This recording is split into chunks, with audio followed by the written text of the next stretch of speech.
The broadcast is now starting. All attendees are in listen-only mode. Good afternoon and a warm welcome to all. I am Ridul on behalf of Care Ratings. Welcome you to our today's webinar on paper and products industry. Appreciate your time in joining us for this webinar. Let me introduce the speakers for today. We have with us Mr. Sanjay Agarwal, Senior Director at Care Ratings. Along with him, we have Jasmeen Kaur, Associate Director, who would be joining us from our Delhi office, and Saurabh Bhalerao, Associate Director at Mumbai. I'd like to inform the discussion is in form of a presentation which is visible on your screen. In case of queries, please key in the questions in the slot provided. Our speakers will take the Q&A session at the end of the presentation. I repeat, in case of any queries, we'll be having a Q&A session at the end of the presentation. You are please requested to start keying in the questions in the slot provided. May I request Mr. Sanjay to begin the session?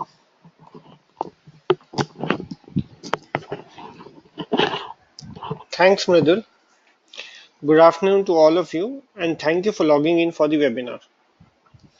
Globally, the paper industry has grown at a CAGR of less than 1% in the period 2011 to 16. In FY16, the domestic demand for paper and paper product witnessed a growth of 6.5% at 17.1 million tons, which is the growth is one of the highest in the world. However, the domestic per capita paper consumption is low at about 13 kilos compared to the world average of 57 kilos. Currently, the domestic paper industry has two levers each on supply and demand. Imports are costlier due to higher paper prices globally and the depreciated rupee.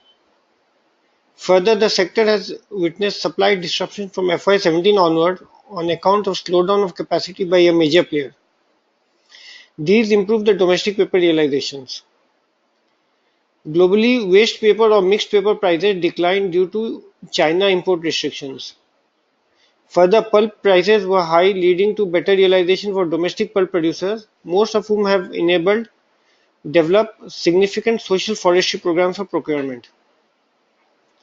The combined effect of the above factors have led to improved profitability for the most players in the past 2.5 years, leading to stronger balance sheets for major players. In the webinar today, we aim to provide an overview of the planned capacity additions along with the trade movement, the characteristics such as segmentation, prices, demand drivers, challenges, and raw material pricing. Outlook, financial performance, and rating dispersion would also be discussed. My colleagues Jasmeen and Saurabh will take you through this presentation. Now I hand over to Saurabh.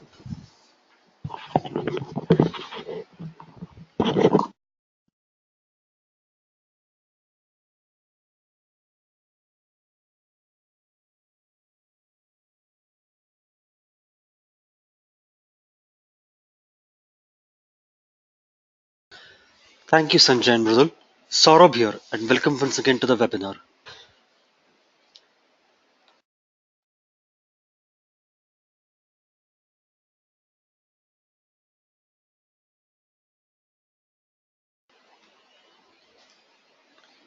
A brief background on the Indian paper sector and how it is pegged relative to the global paper industry. Globally, over 400 million tons of paper and paper products were consumed in 17. The world's largest paper producing countries are China and the US, and India accounts for a small but growing share of the global market. The global paper and pulp mills industry has shown marginal growth over the past 5 years, primarily due to the shift to digital media and paperless communication across most developed economies. Rising demand in emerging markets has partially offset the decline in industrialized nations. The domestic industry accounts for approximately 4% of the world's global production of paper. The Indian Paper Mills Association estimates the industry's contribution at over 4,500 crores to the exchequer, while providing employment to over 5 lakh people across approximately 750 paper mills. In FY18, the industry size was approximately 17.1 million tons. The industry is classified into four segments: writing and printing paper, packaging paper and board, specialty papers and others, and newsprint. The WPP share stands at 30%, while packaging paper and board share is 51%. Imports of paper and paper products have displayed an increasing trend till FY17 and subsequently declined in FY18. Despite this fall, Imports continue to account for more than 20% of the overall annual demand. India is a largely underpenetrated country, as the per capita consumption in India is a little over 13 kilos, way behind the global average of 57 kilos and significantly below the 244 kg in consumption in per capita consumption in North America. We would be looking at the industry primarily related to the plant capacity additions announced by several companies in this segment.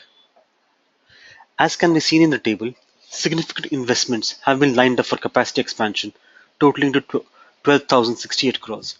These include expansions in nature of greenfield and brownfield expansions and debottlenecking type of Capex spend. Further, the expansions are in all paper segments, but more so in the packaging segment. We will elaborate on that later. Typically, a greenfield expansion takes 1.5 to 3 years, and a brownfield expansion or debottlenecking can be done within 1 to 1.5 years. Therefore, we can generalize that this capital expenditure is slated to be expended in the next 2 to 3 years.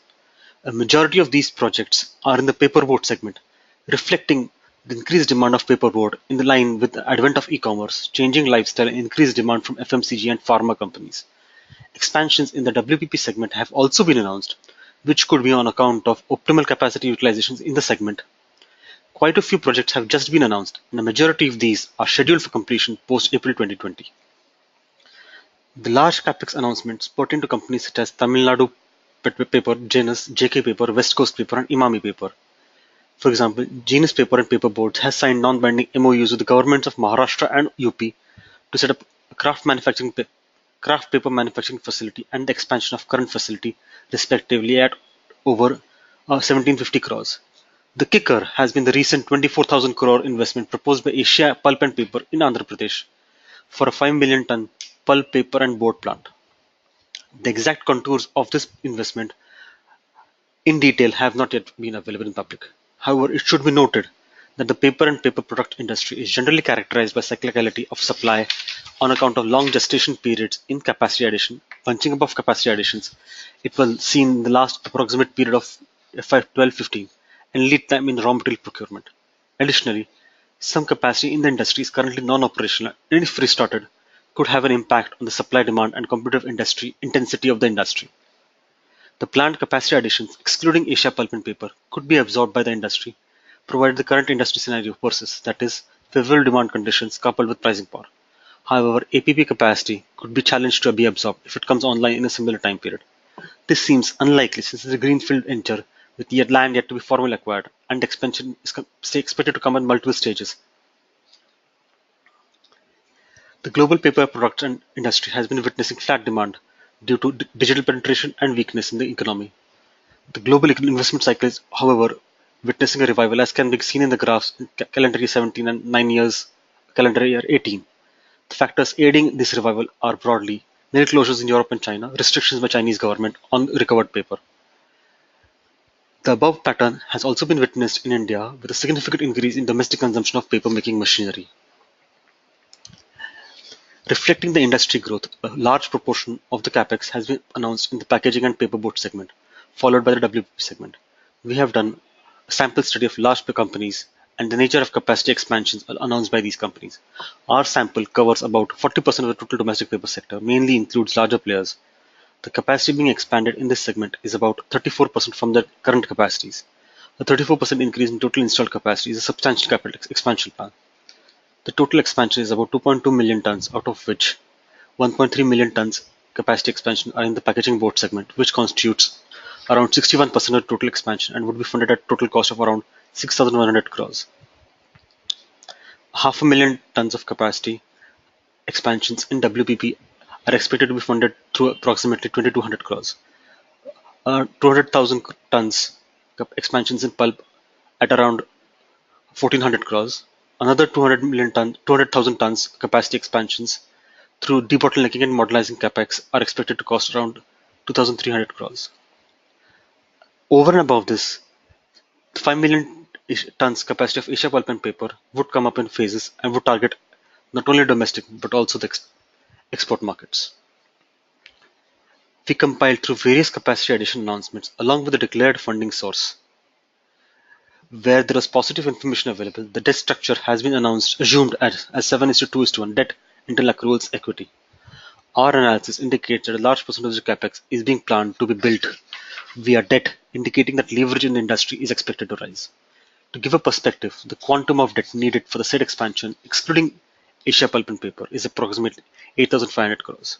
Further, it is also important to know that substantial internal accruals will have to be earmarked towards funding the Capex plans over the next 2 to 3 years.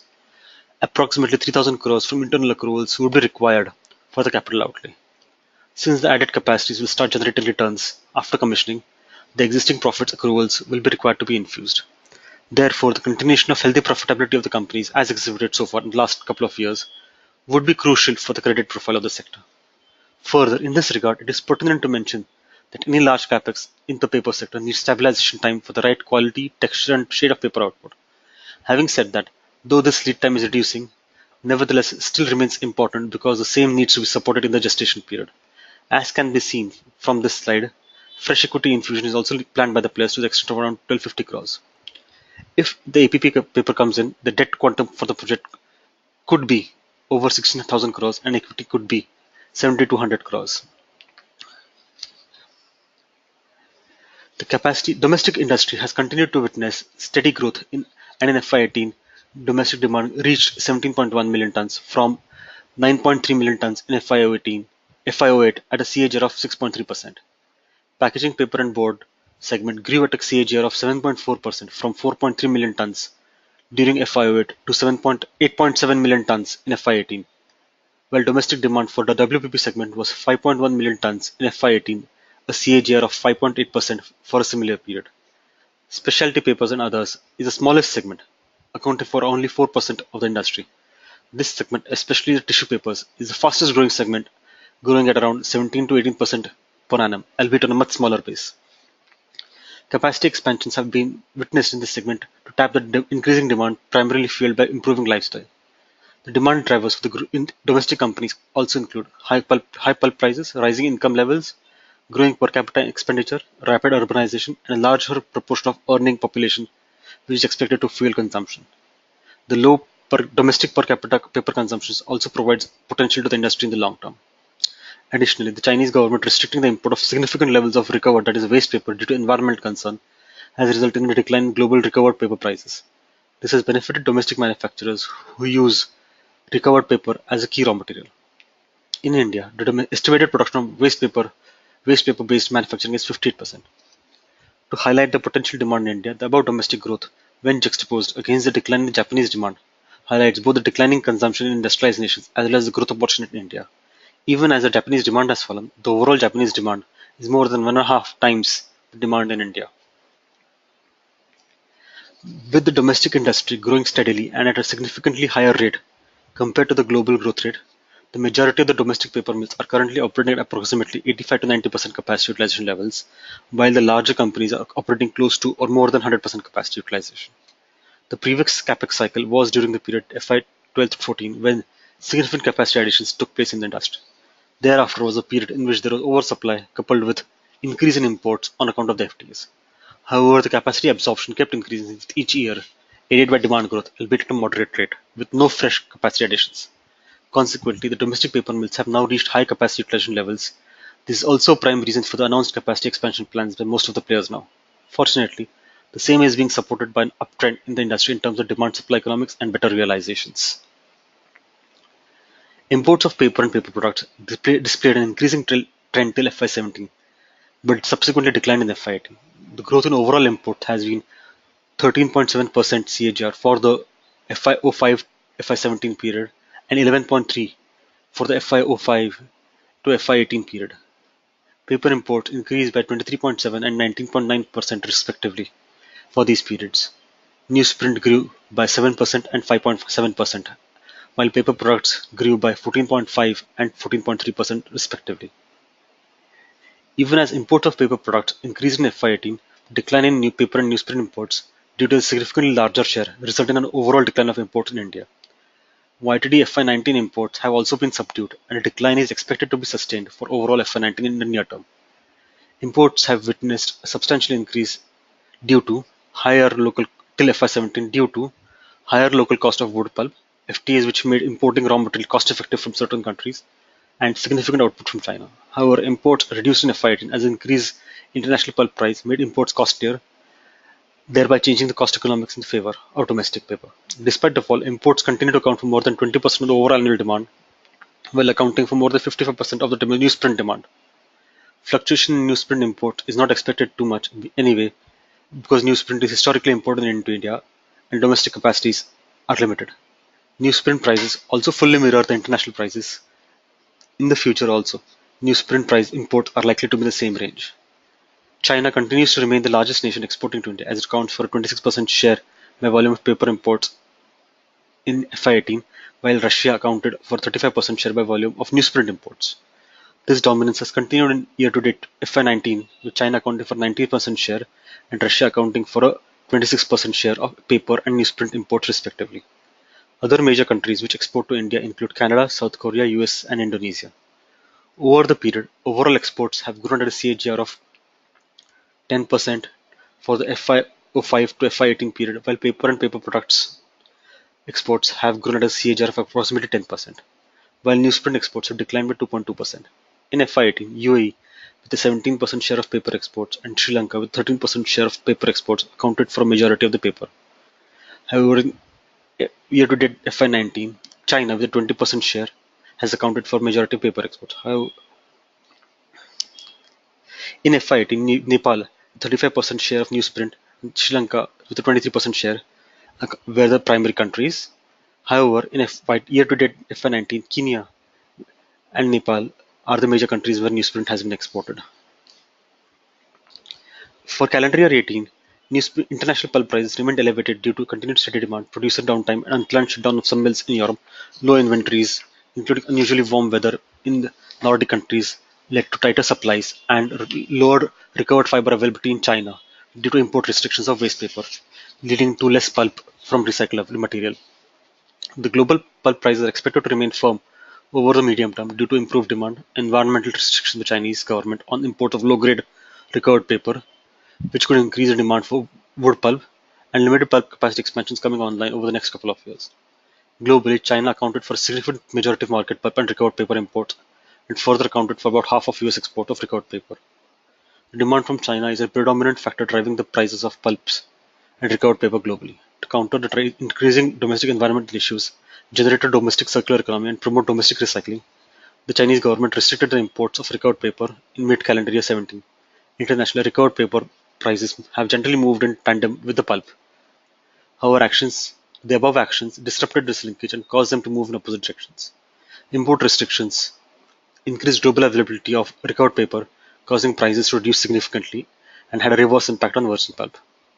The demand increased, causing prices to remain at elevated levels. Additionally, as the US is a primary generator of waste paper globally, its exports to China have dropped significantly, while exports to other Asian nations have increased significantly. In India, the estimated production from waste paper-based manufacturing is 58%, while wood accounts for 25% and agro-residue accounts for the balance 17%. You can see imports of recovered paper had reached 3.1 million tons in FY15 from 2.1 million tons in FY10 at a CAGR of 8.1%. Thereafter, imports remained steady at around 3.1 to 3.3 million tons level for 3 years through FY17. However, the Chinese actions resulted in a 25% annual increase in imports to 4 million tons in FY18. Further, imports for the YTD period FY19 have already increased by close to 80% as compared to the similar period last year. Additionally, till FY18, the recovered paper prices realizations had generally been on an uptrend given a steady international demand and price. However, the realizations dipped in the later part of FY18 have continued to decline year-to-date FY19. This can be demonstrated by the level of realizations. Overall, FY18 realizations was 15.3 rupees per kilo, while April to November period FY18 realization was 16.2, indicating a significant reduction in realization for the remaining period in FY18, which has continued in the April to November period of FY19 at rupees 14 a kilo. As a result of the import of the decrease in the price of this key raw material, which constitutes approximately 45 to 48% of the revenues, is substantial, and thereby has led to margin expansions in the recent period for most players. Some of the major areas of concern for the domestic paper and paper products industry include pulpwood prices, poor waste paper collection and recovery mechanism, imports under the FTAs, outdated technology, especially in the smaller mills, while a longer term challenge includes a shift to digital, which could potentially reduce paper consumption. India is a wood deficient country. Availability of wood domestically at approximately 9 million tons per annum is inadequate compared to the requirement of approximately 11 million tons. Of the total demand for wood, around 90% is sourced from industry-driven agro-farm forestry, while the rest from government sources and imports. Further level of integration of the domestic companies is also low, leading to requirement to purchase pulp from outside, including import of pulp. This dependence also leads to the price of domestic paper moving in tandem with international prices. Poor waste paper collection mechanism results in loss of paper, which can be used for paper production. Further industry dynamics could also be affected if the currently stranded capacities come online. The industry has been attempted to mitigate these challenges through rising social forestry plantation, increasing waste paper collections, and implementing effective cost control mechanisms. The share, if you're looking at bank credit, share of paper the industry in the overall credit exposure of banks to the industries has been in the range of 1.1 to 1.7%. The share was at its highest a decade ago in April 7, and since then has been steadily on a downward trajectory. Despite the shrinking share in overall outstanding credit to the industry sector has been on an upward trajectory in absolute terms from 134.7 billion rupees at FY08 end to 355 billion rupees at FY16 end. However, the outstanding credit exposure has reduced at the end of the subsequent 2 years, that is FY17 and FY18, to 326.2 billion rupees and 3036.3 billion rupees respectively. Further, in FY19, the outstanding credit exposure has continued its descent despite increases in June and July. The reason for increase in bank credit up to 2015 was the capacity expansions done during that period. Thereafter, the credit to the sector declined as no new expansions were taking place while commission capacities were getting ramped up. Bank credit has declined up to FY18 to the paper sector, but it is expected that this would increase going forward with the Capex cycle which is currently underway. As discussed in the previous slide, in the sample study, in which a total of 2.2 million tons of capacity has been announced, the requirement of debt is expected to be in the range of 8,500 crores. And if we include Asia Pulp, another 16,000 crores could get loaded. This 8,500 crores is approximately 27% from FY18 end levels. This increase in debt is expected to come in the next 2 to 3 years, which is the expected time frame for commissioning of the capacities. Further, the stressed asset ratio for the industry increased from 16% in March 16 to 28% in March 18, which reduced to 21% by September 18. A significant portion of this industry stress assets are accounted by one company. The improvement in asset quality of industries was marked by a reduction in fresh slippages in FI till September 18. Nevertheless, it remains to be seen whether the industry will continue to witness favorable dynamics. As is apparent from the chart, this sector has traditionally issued debt paper in the initial stages of capacity expansion, notably in FY11 and also in FY18. The sector could approach the market for raising additional funds for their capital plans. I now hand over the presentation to Jasmeen, who would continue with the webinar. Thank you, Saurabh. Good afternoon to everybody.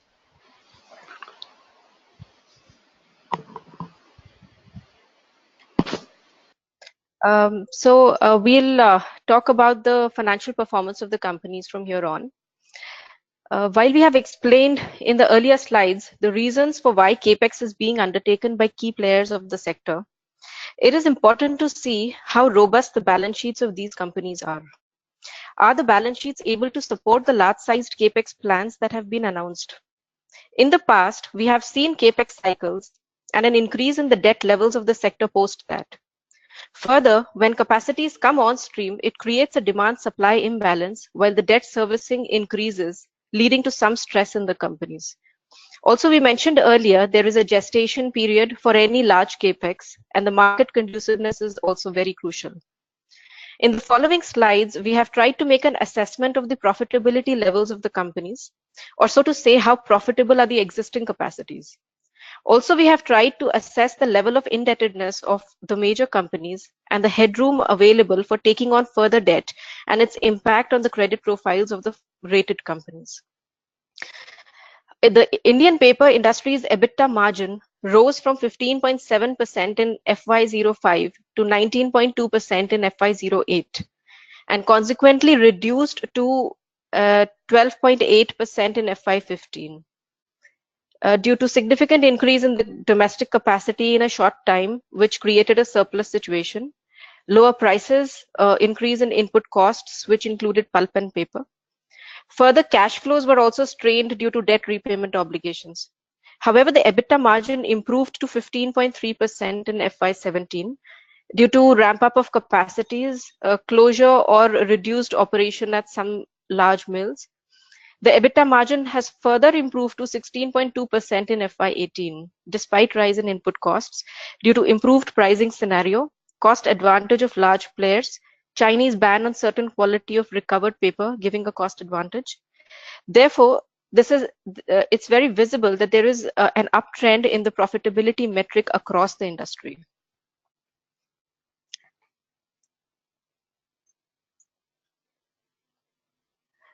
Now, this slide gives us an idea of the EBITDA margins in FY18 of some large players. It can be seen that some of these large players have earned very high EBITDA margins in FY18 as compared to the average of 16.2% margins of FY18 as we saw in the previous slide.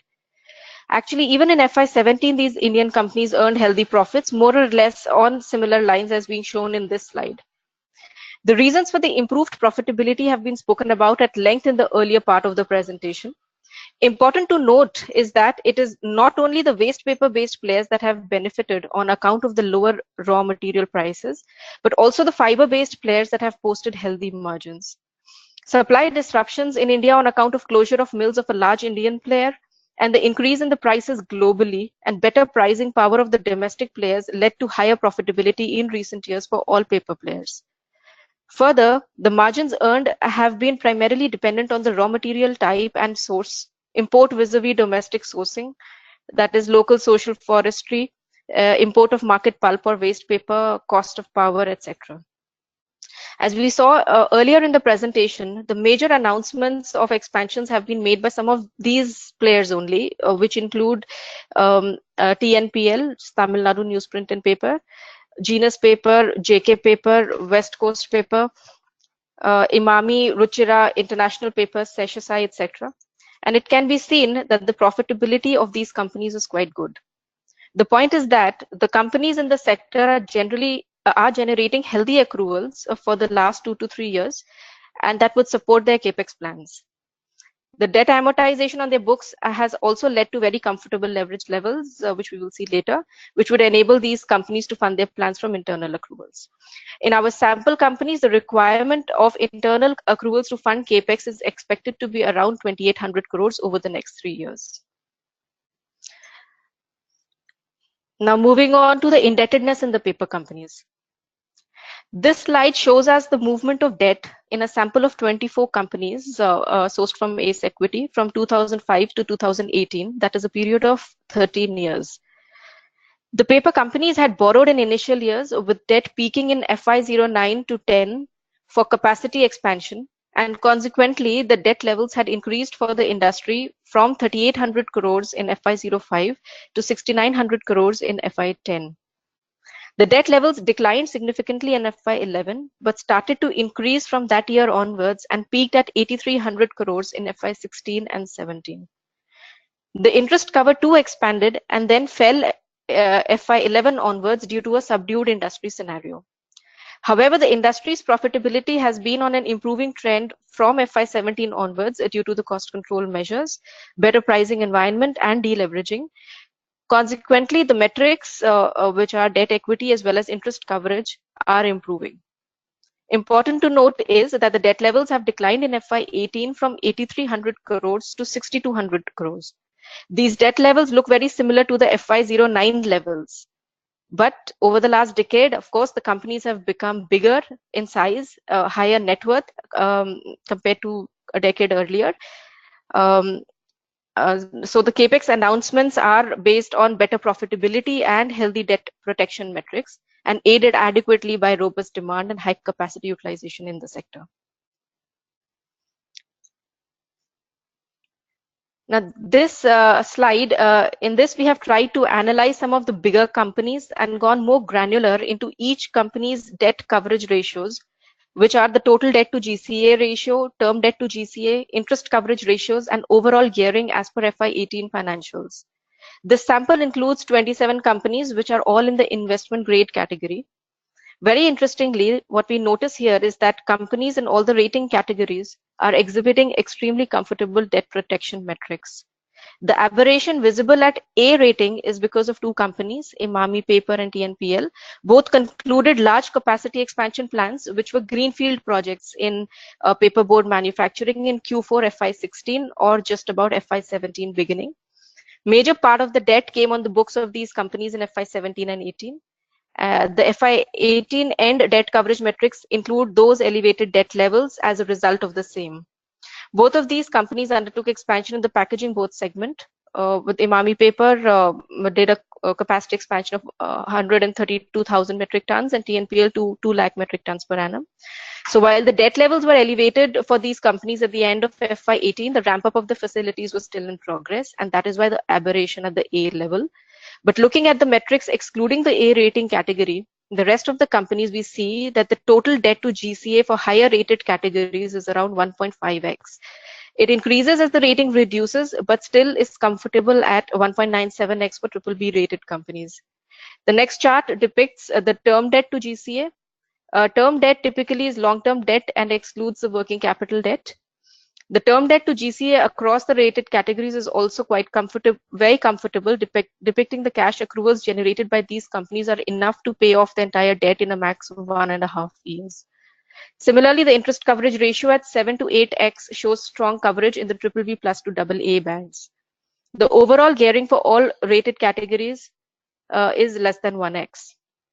The gearing level at A rating category is high as the debt has been taken on the books, like the way I explained. Therefore, while most of these companies have announced Capex plans, we also see that the balance sheets of these companies are very healthy and are exhibiting strong debt protection metrics. Further, most of these companies are undertaking Capex over the next 2 to 3 years with a prudent mix of debt, equity, and internal accruals. Now, the key factors which impact credit ratings. Like in any rating, the major factors considered in the rating analysis includes a business risk analysis, financial risk analysis, management quality, and industry factors.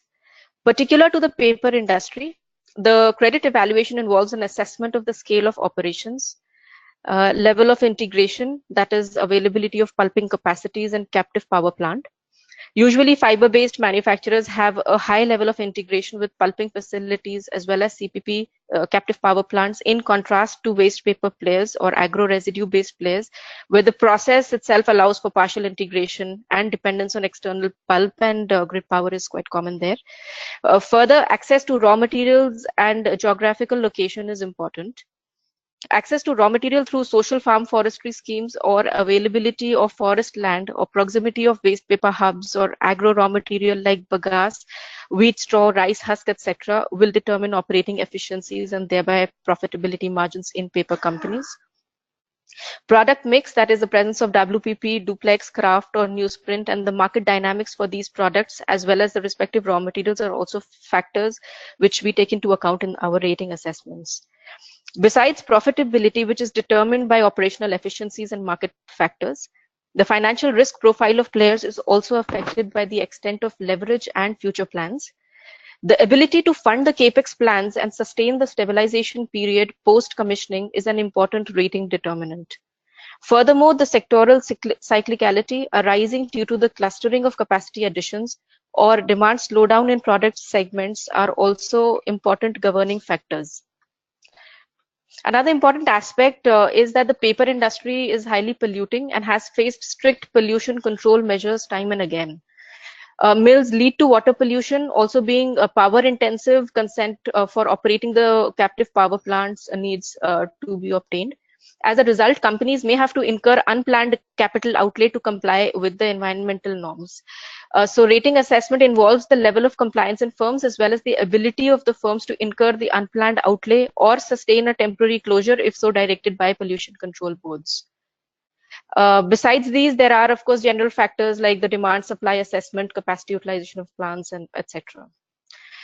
Coming on to the rating dispersion, CARE has a portfolio of close to 100 companies in paper and paper products. Major part of the portfolio is sub-investment category. This is mainly on account of the commoditized nature of the product, resulting in low margins, lack of integration, and high working capital intensity. The sector is highly fragmented, leading to small-sized firms with uneconomic scale of operations. Further, high capital intensity also leads to high debt levels. The requirement of Capex to comply with environmental norms has also led to stress on balance sheets of marginal players. These constraints also hamper the global competitiveness of the Indian paper industry, and we can see that in very marginal exports of paper from India, and that too to countries like Bangladesh and Sri Lanka. The industry is also highly cyclical, mainly on account of bunching up of capacities, resulting in temporary demand-supply imbalances. This affects the credit ratings of the marginal players. Import dependency, volatile raw material prices, subscale operations, and intense competition have all led to constrained ratings for most of these companies. Therefore, a few players in the investment grade category and a long tail in below investment grade category actually substantiates the industry structure of a few large players and a large number of small players. This is we've talked about it, but it's just the performance of our ratings which we are depicting in this slide. It's a quick view of the performance of companies as per their rating categories. As anticipated, the higher rated corporates have higher margins when compared to their lower rated peers. This is due to the level of integration, scale of operations, and sourcing efficiencies in the better rated corporates. The higher rated corporates are also exhibiting low gearing levels. We also saw in a previous slide that the debt levels are similar to what the sector witnessed in FY09, but now the balance sheets in terms of net worth and size of operations are much larger compared to FY09. Therefore, the higher rated corporates have quite low gearing levels. However, going forward, we will expect some moderation in this metric as the debt for the announced Capex is loaded onto the balance sheets. The estimated debt for the Capex, excluding the one which is being done by Asian Pulp and Paper, is expected to be in the range of 8,500 crores in the next 2 to 3 years. Going on to the MCR of paper and paper product sector, CARE Ratings MCR, which is the modified credit ratio, is defined as the ratio of upgrades and reaffirmations to downgrades and reaffirmations. An increase in the MCR denotes an increase in upgrades vis-a-vis downgrades, whereas a decrease in MCR shows the reverse, which is more downgrades than the upgrades. In other words, an increase in the MCR implies an improving credit quality of the rated entities, while a decline in the same signals deterioration in credit quality of the rated entities. An MCR closer to 1 indicates higher stability in the ratings with a large proportion of reaffirmations. In FY13 and 14, the MCR was less than 1, indicating more downgrades than upgrades, which is also in line with the depressed industry scenario which was prevailing at that time. In the period 15 to 18, the MCR is substantially above 1, indicating much higher number of upgrades vis-a-vis downgrades. However, in 9 months FY19, the MCR is closer to 1, indicating much higher number of reaffirmations currently. The performance of the sector remains strong. However, the planned Capex would unlikely lead to upgrades in ratings as there can be moderation in credit metrics. And this I'm talking about more generally, in specific cases could vary. Also the expanded capacities may take time to stabilize, so ratings in general would remain cautious. Any more than anticipated indebtedness or any adverse changes in the demand supply economics or change in the international industry dynamics would also impact credit ratings, as it can lead to an extended stabilization time for the ongoing expansions. Now the last slide is on outlook and the way forward. Globally, overall global demand is expected to remain subdued, with only demand in the packaging, paper, and board segments slated to increase, while other segments are expected to either grow slowly or remain at similar levels. For Indian companies in particular, in the India industry, the growth is expected to be driven by a combination of factors such as rising income levels, growing per capita expenditure, rapid urbanization, a large earning population, which will keep supporting the consumption. Despite increasing digitization, CARE Ratings expects that the overall paper demand will grow at a CAGR of 6.7% to touch 20.8 million tons by FY21. WPP segment demand is expected to grow at a CAGR of 4.5% and reach 5.8 million tons in FY21. The demand in this segment is expected to grow, aided by growing literacy levels and increasing number of schools and colleges. Packaging paper and board segment caters to industries such as FMCG, food and beverage, pharma, textiles, etc. And demand in this segment is expected to grow at a CAGR of 8.9% and reach 11.1 million tons by FY21. Mainly aided by e-commerce, growth in e-commerce and FMCG products, change in lifestyle of the population, etc. On the raw material side, wood prices and waste paper prices are expected to remain stable. The profitability of the players is expected to be healthy in the medium term due to eased out cost side pressures, improved realizations of finished goods, comparatively lower imports of finished paper due to higher pulp prices, and the ability of large players to source local pulp at a competitive rate. Further, with healthy balance sheets of most players, Capex plans have been announced which would commit internal accruals of the companies towards their Capex plans and increase the debt levels. Though the capital structure and cash flow position for most players is expected to be comfortable. But it is also crucial that the industry dynamics remain favorable in the next 2 to 3 years, as it will determine how the absorption of the enhanced capacities happens as they come on stream. Also, the continuation of the favorable pricing environment in the Indian context would enable a healthy generation of internal accruals that are required to be committed for the Capex. Large greenfield expansions like Asia Pulp and Paper may cause supply disruptions, as it is a very, very large capacity expansion of 5 million tons. However, the time frame in which it will come is unclear. What we expect is that it would be phased out. A sudden increase of that much capacity is going to create a disruption. Overall, the outlook is expected to be stable in the medium term. With this, we come to an end of our presentation. Thank you, Jasmine. Saurabh, dear participant, now we'll be taking a break of 2 minutes before we begin our Q&A session. In case of queries, you are please requested to key in your questions. I repeat, we'll be having a break of 2 minutes before we begin our Q&A session. If there are any queries, you are please requested to key in the slot provided. Thank you.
Okay, there is a question by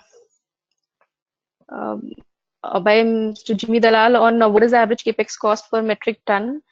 So see, it depends on whether it's a green field or a brown field, or whether it's in the form of a debottlenecking kind of capex. But in our assessment, what we have done in the capex announcements that have been made, it is coming in the range of about 60,000 to 70,000 per metric ton.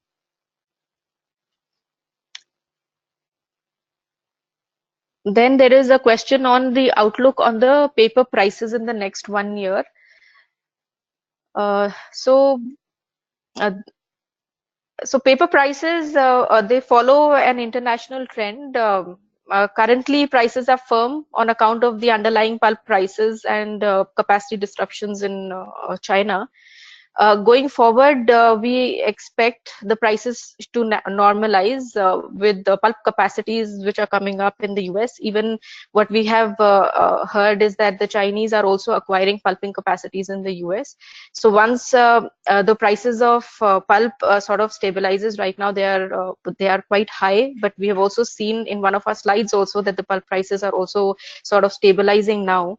And once those prices return to normalcy, I think we are going to see that the prices in the sector, even in the Indian context, should sort of normalize. Also, I mean, in terms of the profitability, I mean, right now we were seeing that the prices were quite high, and on the waste paper side, because of lower raw material costs, the profitability was better. But what we have also started seeing is that the consumers in the Indian market are demanding passing on of the benefits from the manufacturers to the consumers, which would lead to some kind of normalcy. So to answer your question, I mean, the prices look like they will be stabilizing.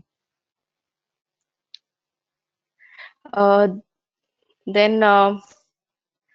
there's a question on the large capex which is being undertaken. I think you're mentioning about the Asian pulp and paper. I think Saurabh, you can take that question. Jasmine, yeah, actually, it's not just one company which is undertaking the 8,500. It's based on our underwriting. Quite a few companies put together comes to around a debt level of 8,500 crores. There's only one company, Asia Pulp and Paper from Indonesia, which is part of the Sinarmas Group, which has announced a capex plan of around 24,000 crores for a 5 million ton paper, pulp, and board plant in Andhra Pradesh. It is expected to come up in multiple stages. In fact, this webinar would also be made online available. So where would you can see the slide table, which gives you a list of all of the companies whose capex plans have been listed out.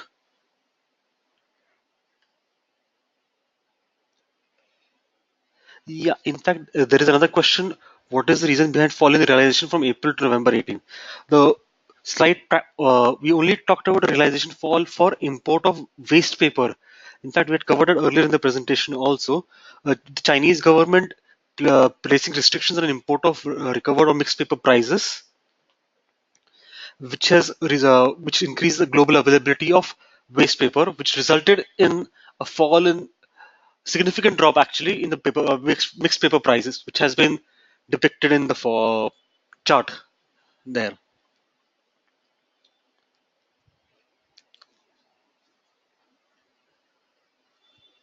Regarding, there's one question by Mr. Abhishek Bansal on the cyclicality and whether this can repeat going forward as the capex is being announced.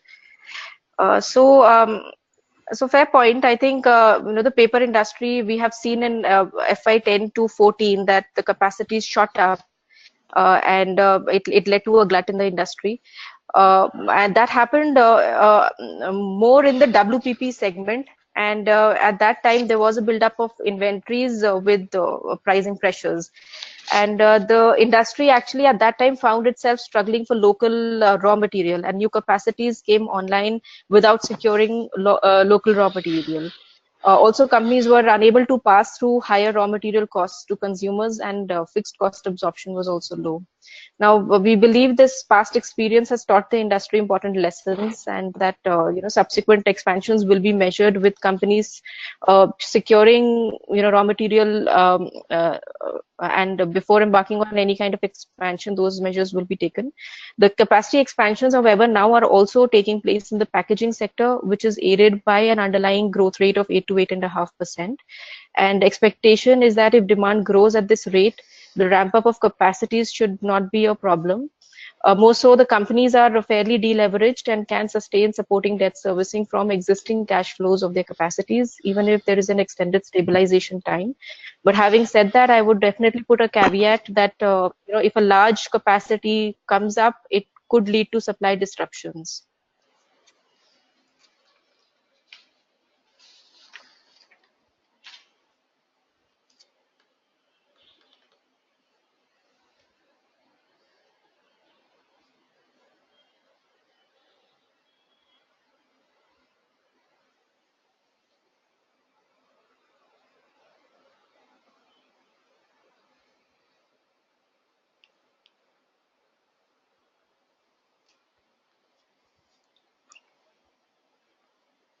So there's a question here on how much new capacity is likely to come up in FY20 and FY21.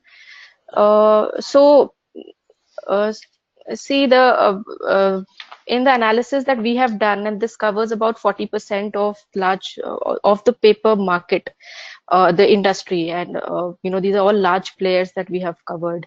And like the way we have covered in our presentation, that 2.2 million tons is what is being planned, and this is coming over the next 3 years. So, I mean, I don't have a number to put really for FY20 and FY21, but also, some players who have already completed a large capex in FY17, for example, Imami and TNPL have completed, though they have announced fresh capex, but I think they are phasing it out, and new capex for them will come up only after their existing enhanced capacity stabilize. So while their announcements have been made, but I think that some of that capex is also going to go beyond 3 years.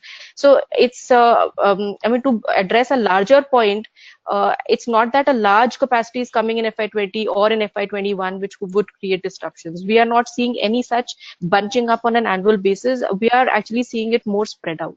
But I don't have exactly how much in FY20 and how much in FY21, but there are not any alarming numbers coming for any particular year. Hi, there is another question on decline of decline in the import of paper in the last 3 quarters and its impact. Well, since we've covered that earlier as well in the presentation. Yes, the decline in imports of finished paper has been there primarily because the global markets have become expensive. Prices have improved in the global markets, and also because of the rupee depreciation impact, which have made imports costlier in India.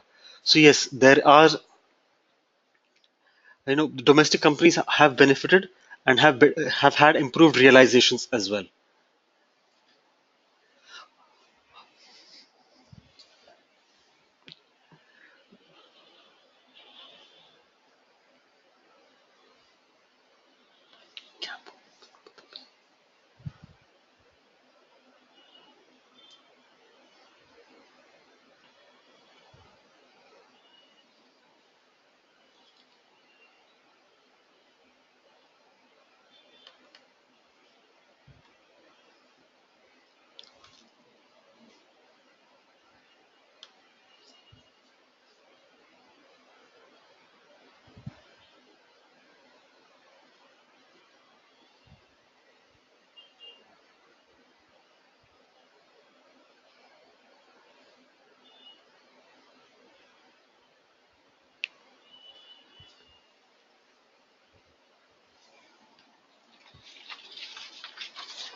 Yes, there is another question on regarding consolidation in the industry. Well, slightly premature to speak basically, but India is a fast-growing market. It is also highly fragmented. The top three players account for less than 10% market share, vis-a-vis significantly larger shares in US, Indonesia, and China. The consolidation may happen due to high capital intensity, economies of scale. Imports would create an additional pressure on inefficient players and rising cost of environment compliance. As is the experience in other markets, this process is expected to be gradual.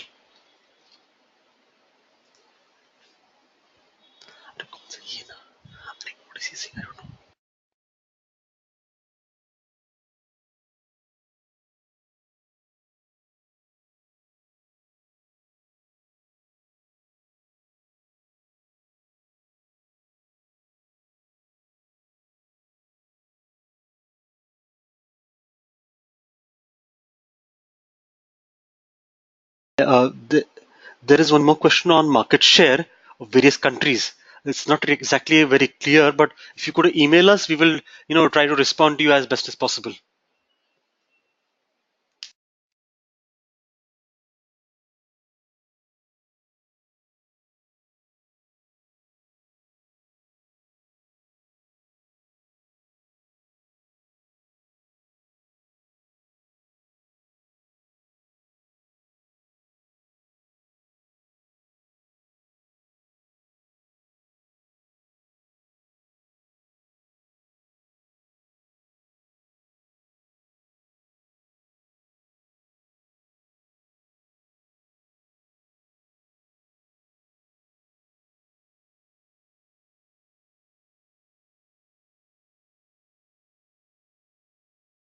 So there's one question on how imports under FTA pose a challenge by Mr.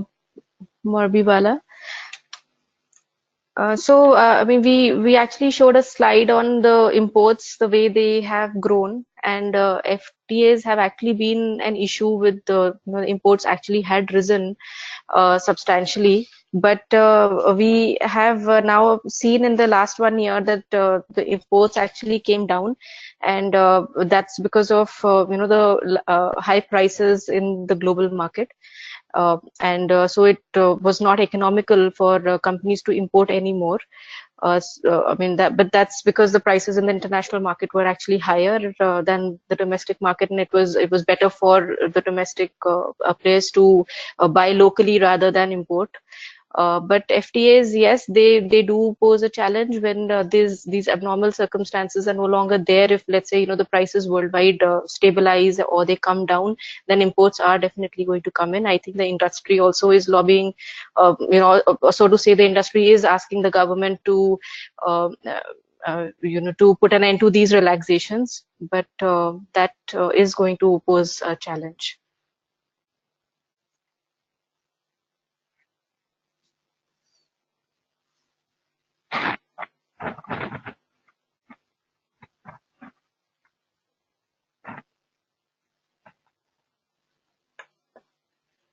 Further, to answer on the FTAs, if you'll notice, not just on imports in particular, there has been anti-dumping duty recommended by the DGAD on uncoated paper imports from Indonesia, Thailand, and Singapore.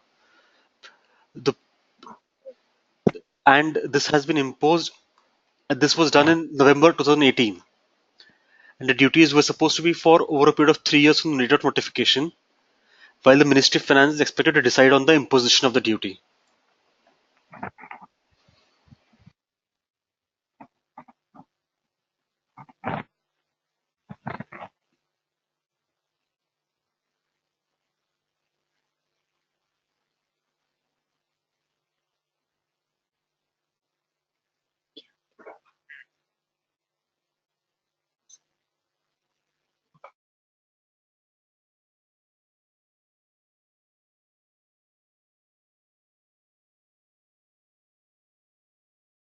Question by Mr. Sagar Shah is that if that the expectation of the Indian economy to grow substantially in the next 5 years, then shouldn't the paper demand to remain constant? Rather, I would think that if there's a growth in the economy, the demand for paper should actually increase. And in fact, the domestic demand it mirrors the GDP growth exactly. So I'm not sure if I've understood this question correctly. Yeah, I think we are running short of time also, so probably that was the last question taken up for the day. In case of any missed out queries or any more further queries, you can please write to us in the suggestion box, which will be coming no sooner the webinar ends in your mailing box. We really thank the participants for taking a time out and being a part of this Care Ratings webinar. And we also hope the discussion was insightful, and we really sincerely look forward to your participation in future also. Thank you and goodbye for now.